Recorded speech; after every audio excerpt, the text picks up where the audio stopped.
So I want to talk about why I wrote this book. The reason why I wrote it is because one day I had gone to my dentist, and the hygienist and the dentist said to me, look, you've got this serious problem and we need to do a special treatment called a scaling and root planing. And we never got around to discussing the cost, but I think you hear 1,000, you hear 1,600, something like that. And then oftentimes if you're not able to correct the problem, you may need to get this done again down the road. There was a gum disease issue. Sometimes you see bleeding gums, but just because your gums don't bleed doesn't mean you don't have it either. This site right here, this is a government website, NIH, National Institutes of Health.gov. This is their Medline Plus. And you can see right here, this is a government website saying if you have gum disease, you're not alone. About 80% of U.S. adults currently have some form of gum disease. Some people think this is an older person disease. That's really not true. You can be 20, 21. In fact, you can be 6 years old and have this disease.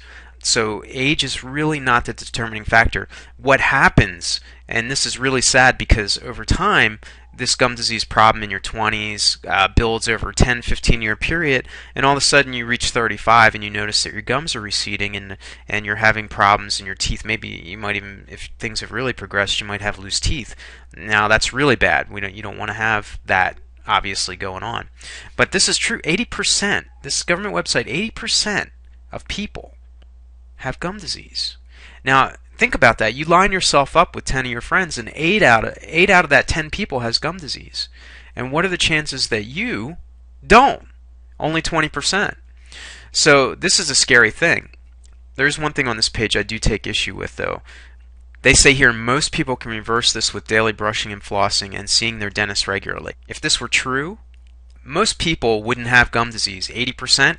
You're telling me 80% of people don't brush and floss their teeth and go to their dentist on a regular basis?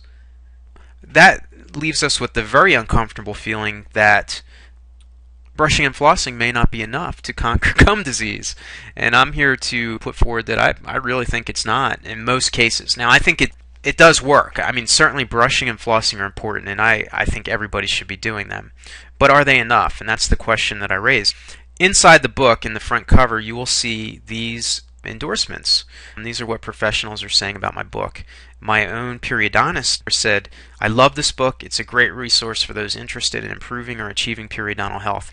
One day, this doctor called me up and he said, I read your book. I took it with me when I went on vacation and I read it, and I think this is a great book.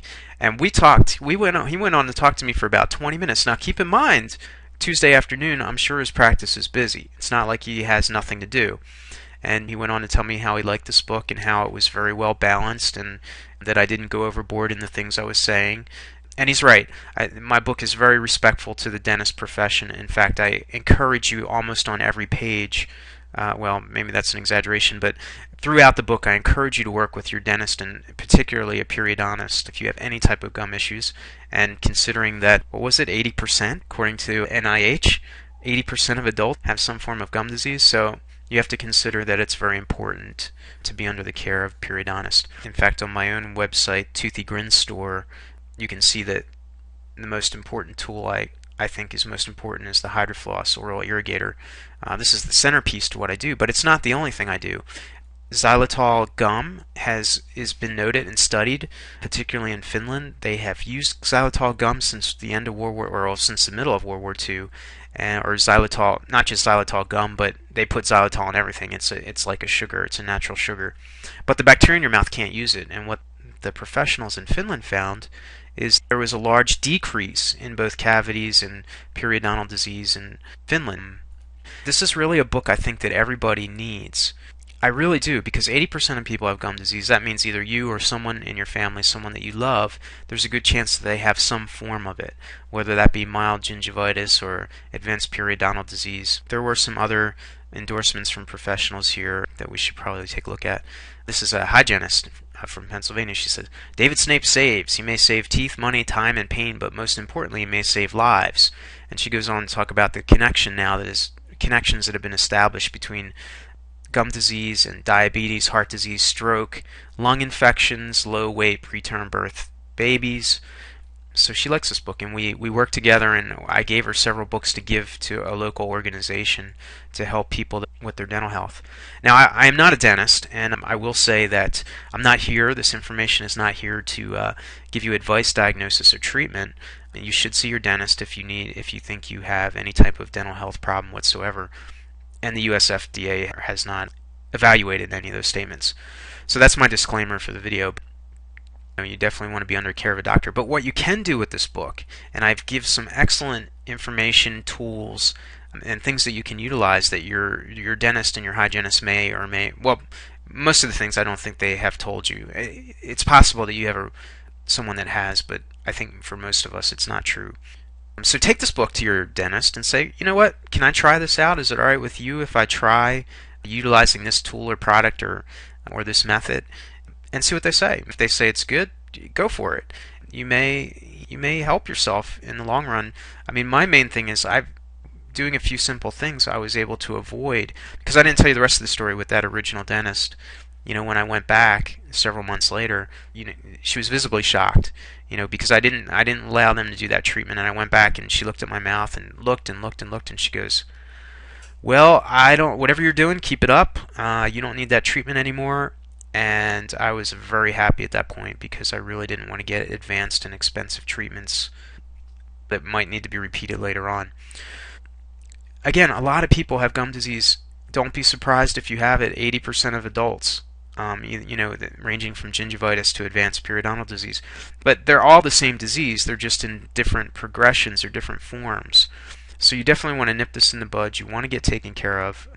See your dentist, see your periodontist, and take this book with you, and ask them if these are things that you can do. And I'm pretty sure they're going to say yes, you should. Of course, you want to listen to your doctor's advice. You can also sign up for my free report on how to stop gum disease. In fact, that free report can be found at howtostopgumdisease.com. That's me right there, and that's the book. But this is not the special report. You get a few-page report, How to Conquer Gum Disease.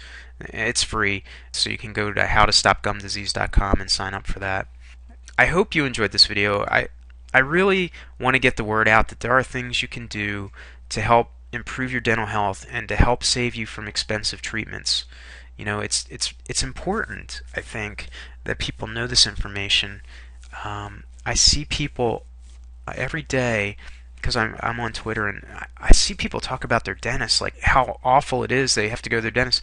Well, I'm here to tell you, it doesn't have to be an awful experience. The bulk of the care that you do for your teeth and gums has to be done at home, and any dental professional will agree with this. Well, they will. They'll just agree, because it's true. What you do at home is the most important. They can only see you 2, 3, maybe 4 times a year, but every day you have to deal with this problem, because it is a problem that within just a few 24 to 48 hours, if you're not disrupting that plaque on a daily basis, you're going to see a rapid proliferation of the bad bacteria that cause these problems.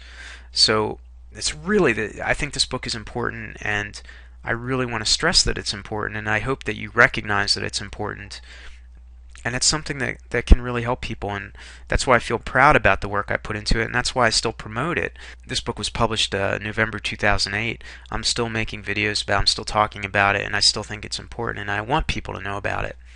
So I think that's it. And again, you know how to reach me if you have questions. Leave a comment on this video. Feel free. I would really appreciate it if you did that.